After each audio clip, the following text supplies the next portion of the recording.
It is Friday, December 30th. Let's talk PlayStation. So, it turns out when there's a massive snowstorm, you can't really move. And that's not too surprising, but that would explain why we're still here. And for as long as I've lived in Western New York, I've never seen it that bad where 2-3 days over Christmas weekend, it was, a full-on driving ban. You couldn't leave your car. Some cars were trapped, on busy roads that were no longer busy because the snow was coming down that hard. And it wasn't just the Northeast, so it was actually much more of the U.S. It was just, that was wild. So I'm good. Hopefully if you were in a similar situation, you're also good as well. But anyway, we'll film LTPS at my new place next week, and I've got 2 more uploads for Tuesday that were filmed here. But otherwise, let's start off as always with our PS Plus reminder. So the December PS Plus Essential Games are still live. Claim those before they go away. It's your final warning. January 3rd, it's going to change over to Star Wars Jedi The Fallen Order on PS4, PS5, Axiom Verge 2, PS4, PS5 as well, and then Fallout 76 for PlayStation 4.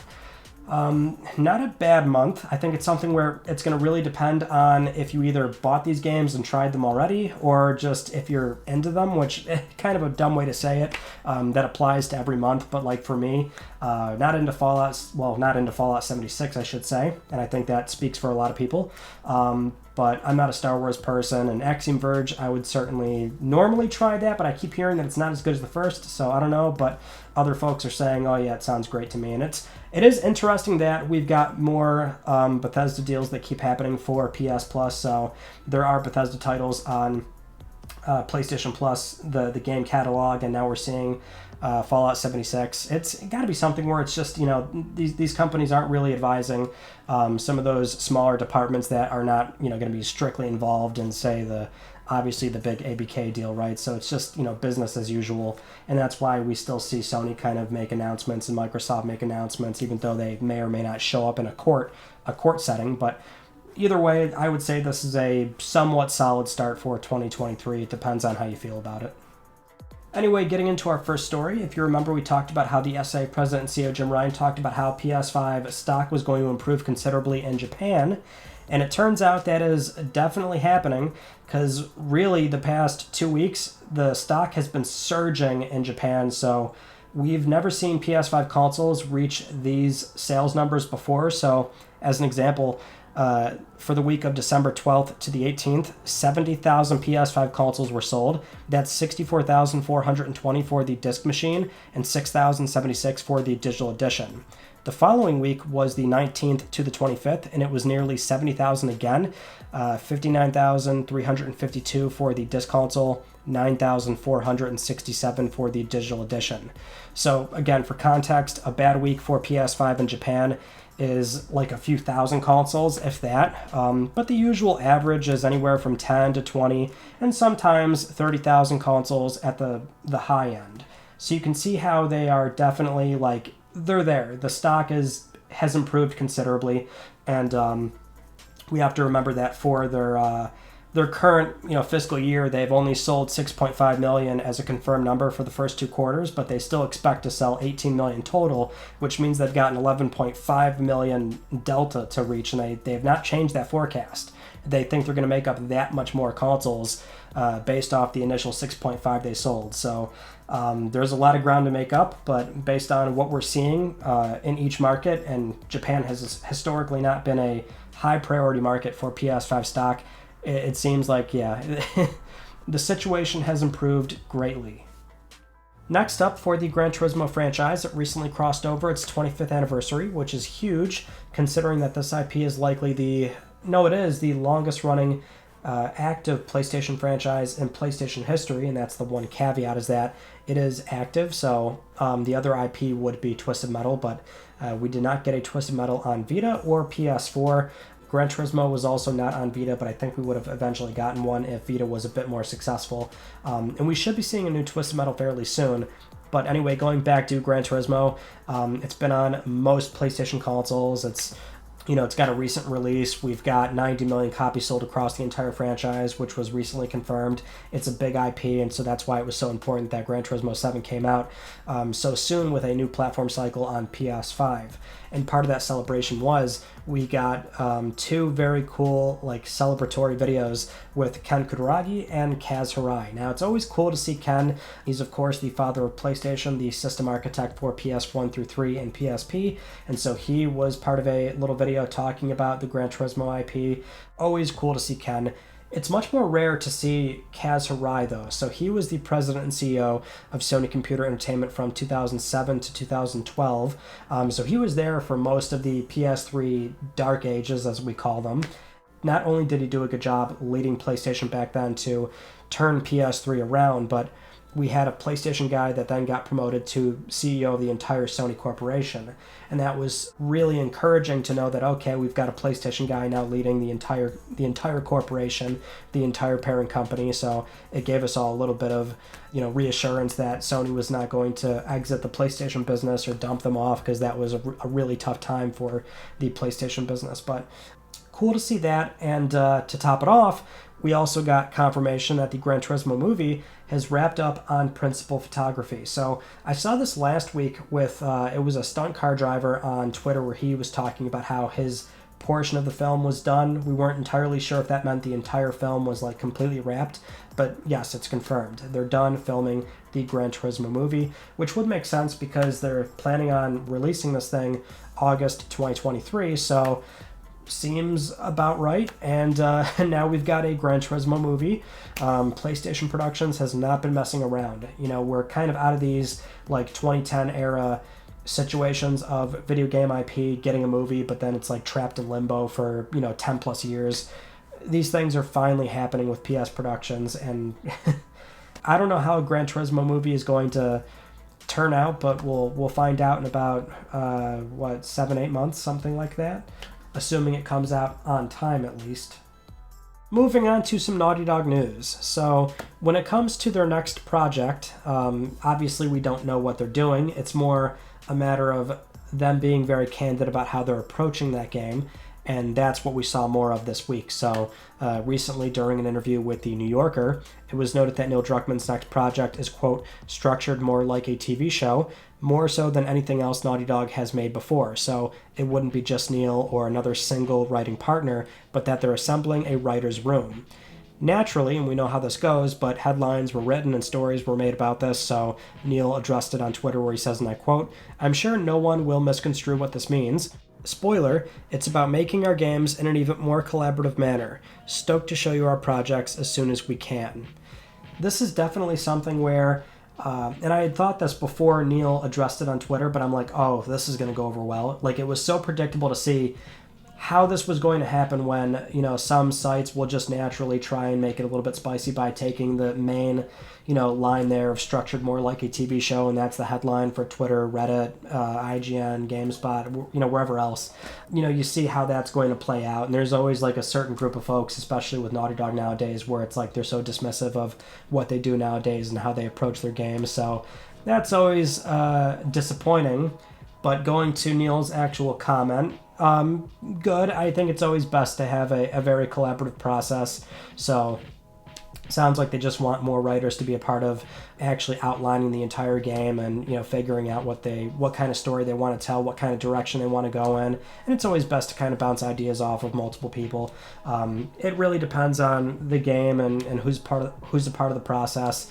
Sometimes you have one visionary lead that can really take a project to the very end, and it's something where it's fantastic. And then you've also got this process where it's by council, and that also can produce some really fantastic results.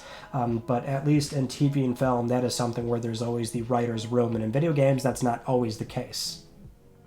Anyway, getting into our next story, we've got the classic case here of somebody that's let their ArtStation profile and their portfolio do a little too much talking. So initially this was spotted by Tamari on Recent Era, where they had spotted this ArtStation profile for a former senior artist, at PlayStation Studios Visual Arts, and that's where they listed some projects with release years on there. So we can see Death Stranding 2 listed as a 2024 game, which seems reasonable, or at least about right. Also, Firewall Ultra is on there for 2023. Nothing surprising there. That game's official. We know that's coming. But we also have an upcoming first-person shooter and an upcoming third-person cooperative shooter. Now, the cooperative shooter is listed as a 2022 title, and I'm thinking, and it seems very likely, that that's Helldivers 2, which has seemingly been delayed, but we do know the progress on that is very far along because we saw that trailer leak a few months ago, which it wasn't the full trailer. It was like, just snippets at that, but those clips were DMCA'd, so it seems, everything's adding up there. It just seems like the game was delayed, but the first-person shooter for 2024 is either Deviation or Firewalk's game. Probably Firewalk, based on the length of that game's development, which goes back to 2018. So assuming, the progress has been good, we could see it come out, or at least see a reveal sometime next year, this coming year, I should say. So around, let's say, the later half of 2023, and maybe it launches Q1, Q2, 2024, something like that. I'm just, spitballing here, but that would be cool to see, especially because even though it's not going to be a proper first-party game from an internal studio, we haven't seen Sony really invest in a first-person shooter in a very long time, right? So, they do have this reputation of only doing strictly these third-person action-adventure cinematic games, and there is more outside of that, but it would be cool to see, something under the PlayStation Studios label where they're, going back into first-person shooters. And Death Stranding 2 for 2024, I could see that game having a pretty good turnaround when it comes to actually releasing. So 2024, I think totally makes sense. Just in that, even the first game had was pretty miraculous how Death Stranding was initially, how they built that initial teaser and just hit the ground running with development. And then Helldivers 2, that one also a bit, weird in that it seems like the game certainly was planned to release this year, and for whatever reason, they just need more time to have that game in the oven. Who knows? I mean, they did have some kind of trailer to, announce it and show it off, but we know that Sony's got live service stuff planned for the first 3-4 months of the next year, and so I suspect that may or may not be, one of those titles might be Helldivers 2, because it's going to be a live service game, probably. Now, speaking of the coming year, we've got a lot of things coming up fairly soon. It's a packed year. There's a lot of great games coming, and there's also still a lot of unknowns, but one title that I think folks are starting to not quite remember per se, but we're getting closer to where we should maybe hear more about it, is Final Fantasy VII Rebirth. So, recently speaking for a 2023 preview feature for Famitsu and translated by Gamatsu, the producer Yoshinori Katase says, and I quote, "As the 25th anniversary of Final Fantasy VII continues to stir up excitement with its 7 campaigns, I hope to be able to deliver an update on Final Fantasy VII Rebirth when the timing is right. Please look forward to it." That game has a release window of winter 2023 or 2024, that's the window we were given, and so while it would be great to see it launch next year, I think a lot of folks are like, okay, but really that game's 2024, February. You always kind of have to, just by default, take the very end of that release window, and even then, depending on the context of the studio or, the turbulent history of that franchise or that studio, you kind of have to also think, oh, so it's not really that window, it's going to be delayed.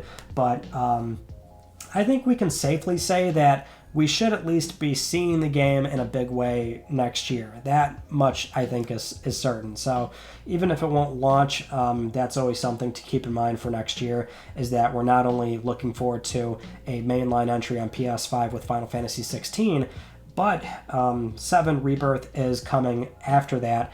And even if it's going into 2024, it's still pretty close next to a mainline entry. So there's a lot of, positive enthusiasm around this franchise nowadays, and I'm here for it. Now, moving on to another spicy report from Tom Henderson, writing for InsiderGaming.com, where, lately he's been one of the few that has had good sources when it comes to Sony news, so normally we should at least see what report he puts out, and so this was something where an anonymous source claims that earlier this month, during an employee Q&A, the president and CEO of SIE, Jim Ryan, was asked about market competition in Xbox Game Pass, and Jim Ryan allegedly gave this response, and I quote, "When we consider Game Pass, it seems to be getting lower in terms of numbers. When we consider Game Pass, we've sold more PS5s in 2 years than they have gathered subscribers, and they've been doing that for 6 to 7 years. We're just shy of 50 million subscribers, and they're in the low 20s, but there's more work to do to grow that number."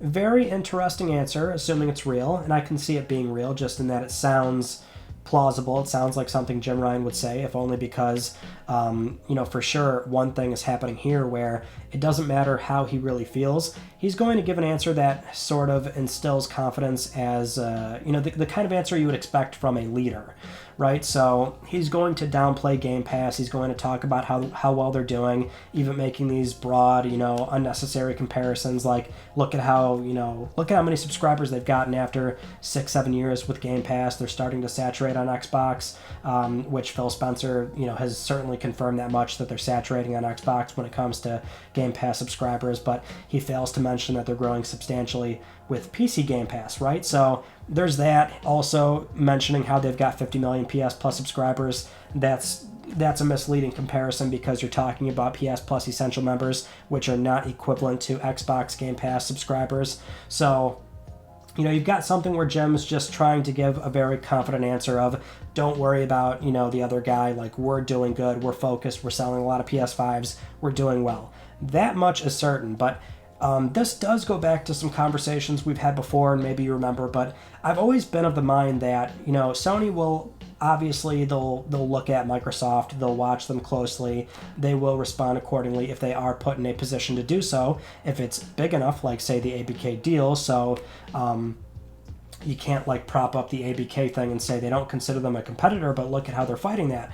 Of course they're going to. If it's a big enough thing, they're going to do something, but I've always felt that, generally, at least since PS4 and Xbox One, Sony and Microsoft have gone in two slightly different directions. We see Microsoft doing the day-and-date Game Pass thing. They're trying to ship their games everywhere. They're trying to, do all the streaming stuff and have their games playable on, billions of devices, where Sony has been a lot more conservative in their approach. They're slowly getting into PC releases. They're still not doing day and date on PC. They won't do day and date on subscription. They want to be, they want to stay profitable, and they want to grow. They want to get into mobile games, but they want to do it with bespoke mobile focused developers. So they're handling it their way, and I think they're both certainly in the same business, but at this point they are diverging a bit, and because of that they are, in a situation where they don't have to be nearly as concerned with what the other guy's doing. So I feel that there is some truth to that statement, even if it's, an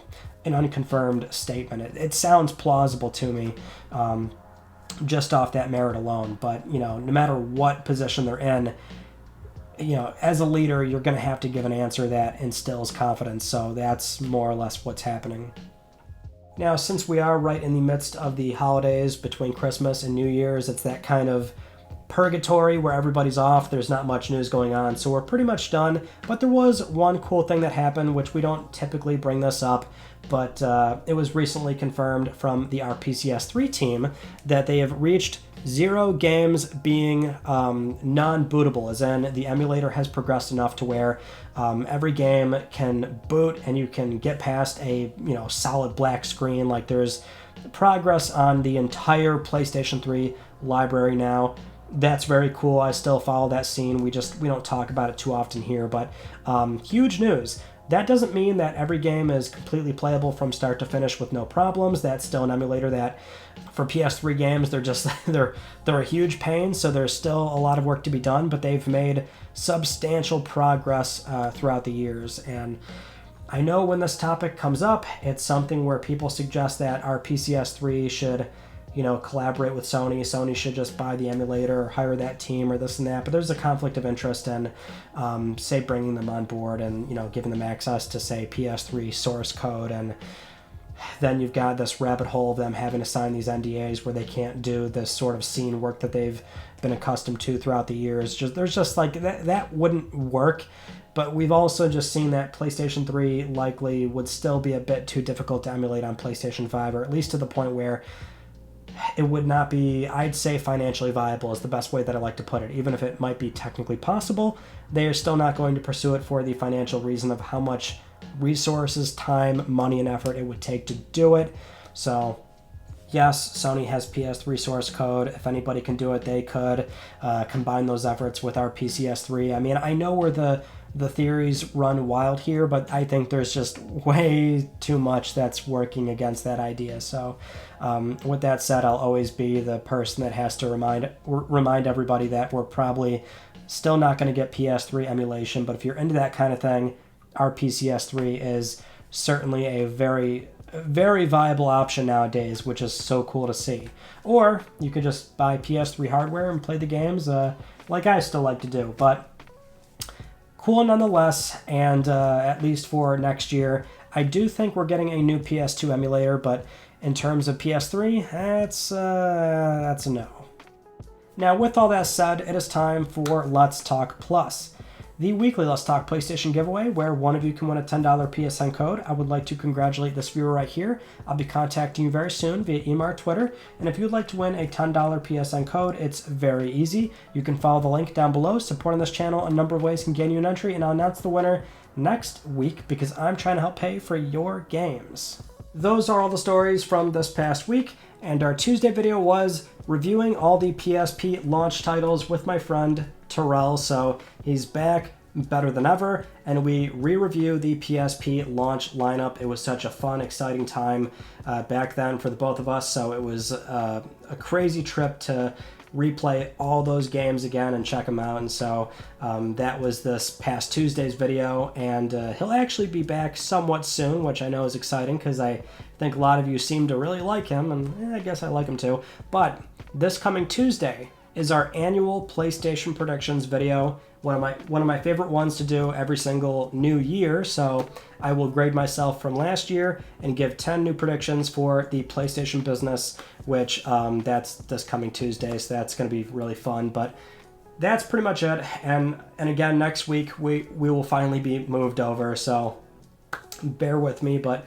hopefully this environment is a little bit set up and looking pretty good by next week. We'll see, but until then, that's it. So that concludes this week's episode of Let's Talk PlayStation. I'm Ryan Benecki. Thank you all so much for talking with me, and I will see you all next Friday.